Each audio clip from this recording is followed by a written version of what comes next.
Na aula 2, a gente viu que o motor, as suas partes do motor e como ela é dividido e algumas formas de acionamento. Na aula 3, a gente vai ver circuito magnético. Campo magnético produzido por um condutor que conduz uma corrente, a densidade de um fluxo, a indutância, vamos ver a lei de Faraday com relação à tensão induzida na bobina devido à variação intemporal de um fluxo de enlace, uns transformadores e alguns motores de ímã permanente. Campo magnético produzido por condutores em uma corrente.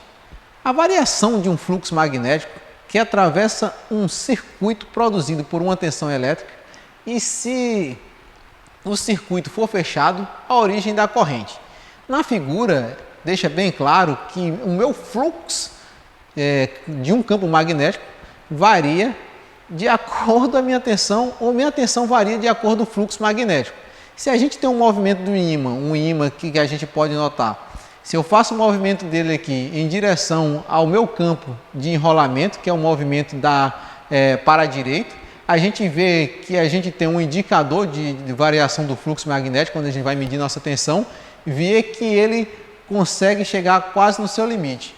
Quando eu faço esse movimento inverso, sem variação do fluxo, quando eu estou retornando ele para o seu movimento inicial, a gente vê que essa tensão cai e se eu distancio mais ainda esse ímã, eu faço com que minha tensão do meu fluxo magnético varie de sentido contrário. Então, chegando minha tensão é zero. Então, quanto mais eu tenho variação do fluxo magnético do meu sentido do polo norte para o polo sul, maior é minha tensão ou minha corrente, dependendo do meu fluxo magnético.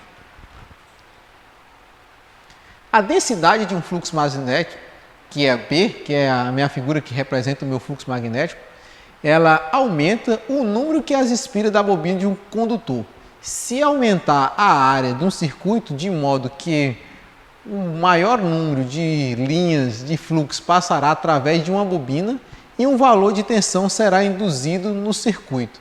Então, quanto maior o número de espiras, o maior número de volta que eu tiver do meu condutor, maior vai ser o fluxo magnético. Se a velocidade da bobina no campo magnético aumentar através de uma força maior, o Fem, isso induzir a um condutor, pois haverá um aumento de taxa de variação de fluxo. Então, aumentando minha força eletromagnética, minha bobina tendo um fluxo de variação, isso aumentará com a forma a taxa de fluxo. Então, a maior velocidade aumenta meu campo magnético, dependendo da minha variação de fluxo do meu campo magnético induzindo a corrente. Se minha bobina tiver um número de espira e a velocidade constante, esse aumento da concentração do campo magnético, haverá mais tensão induzida na bobina, então a gente tem mais corrente percorrendo dentro de um circuito. Então são os 3 passos que a gente tem para ter um campo magnético e seu fluxo. Aqui a gente mostra uma linha perpendicular traçada em 4 gráficos para a gente entender melhor o funcionamento de um campo magnético através das suas linhas ou em forma de chuva. Considere-se um anel sobre uma chuva na posição horizontal, que é minha figura 1, e a gente considerar o anel agora na posição vertical 2. Então a gente vê que todas linhas tracejadas inicialmente na figura 1 é 0 grau, e a partir do momento que eu peço para considerar a figura 2 ou a figura 4, a gente vê que é de 90 graus. Então, baseado-se nas linhas tracejadas, se você pegar a figura e avaliar quantidades de gotas de chuva que passaria pelo anel em cada caso, vemos que na figura 0, quando eu tenho um momento de 0 grau, eu teria mais pingo de chuvas ou tracejado passando através do meu ciclo do meu anel. Através da figura 4, onde a gente vê que tem 90 graus, esse fluxo diminuiria de acordo com minha posição. Então, o pingo de chuva ele ia passar bem menos quando eu estivesse na posição de 90 graus. Na forma de ângulo de 90 graus, passa pleno em um ângulo normal. Em cada caso, mostra através de um anel um fluxo diferente.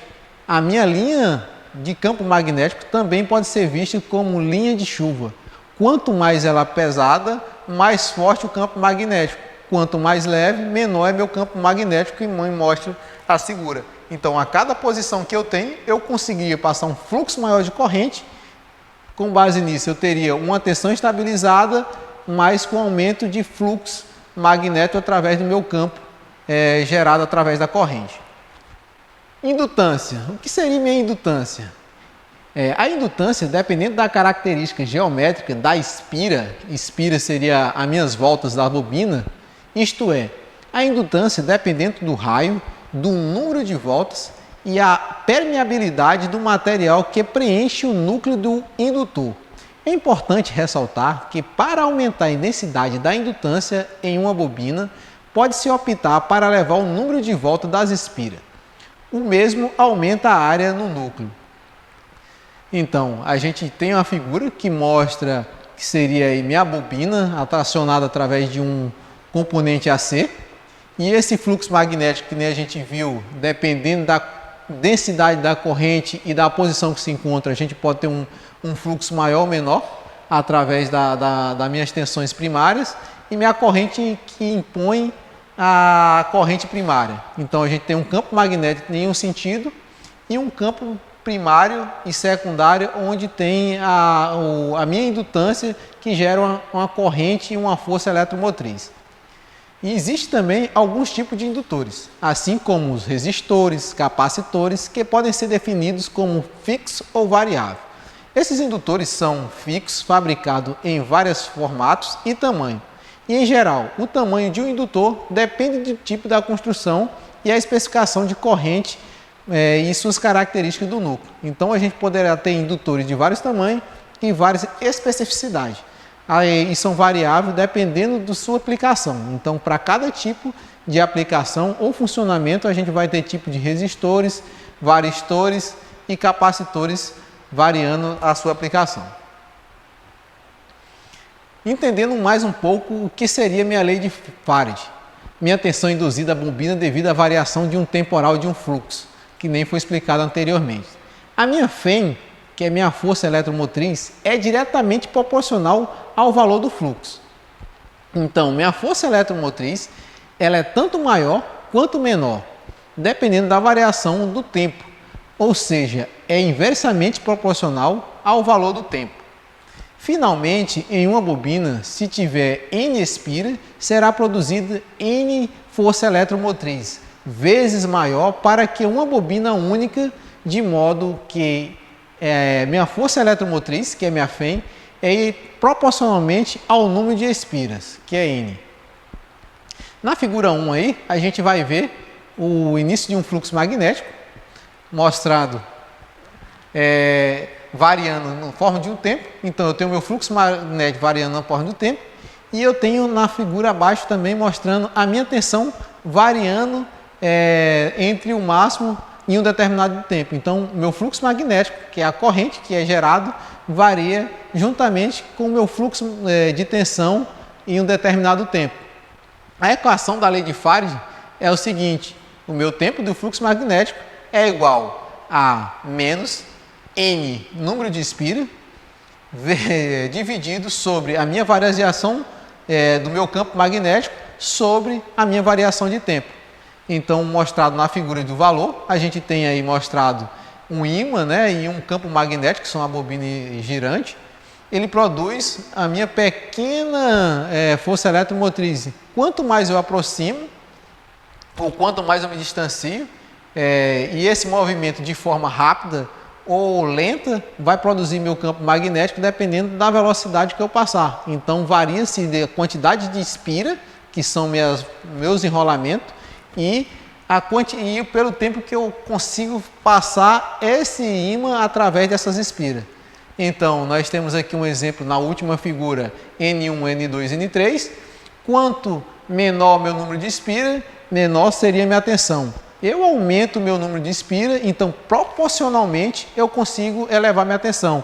E assim sucessivamente. Eu tenho um número maior de espira, eu tenho um número elevado de um fluxo ou de um campo magnético através da quantidade de espira. Então, essa força é proporcional ao meu número de espira para que eu tenha um fluxo magnético através de um tempo.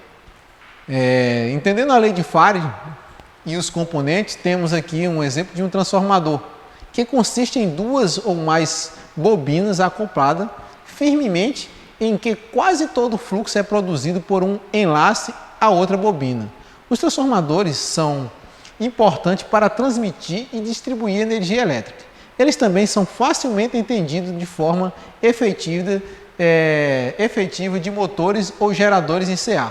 Então eu tenho duas figuras que mostram um transformador na sua forma ideal. A primeira é um transformador de corrente, que seria meu TC, tipo toroidal, onde eu entro com minha atenção na válvula progressiva e consigo captar a minha corrente em um campo magnético. E na segunda figura eu mostro um transformador com um enrolamento e a outro enrolamento no secundário ou primário entre N1 e N2. Essa corrente é feita, ou a tensão é passada através do efeito do eletromagnetismo. Então eu induzo um campo magnético onde passa essa força, essa corrente, e assim a gente tem o meu funcionamento de um transformador na parte de baixa ou na parte de alta de um transformador, entre N1 e N2, passando sem essa energia, só através da indução, sem estar conectado nenhum cabo entre um estator e outro. Então, nessa aula aqui, a gente pode ver um pouco mais sobre o fluxo magnético e entendendo o princípio da lei de Faraday, através da minha indução e do temporal de um campo magnético. Sendo assim, a gente fica por aqui por essa aula e a gente dá sequência na próxima aula, entendendo mais um pouquinho da lei de Faraday e de Lenz.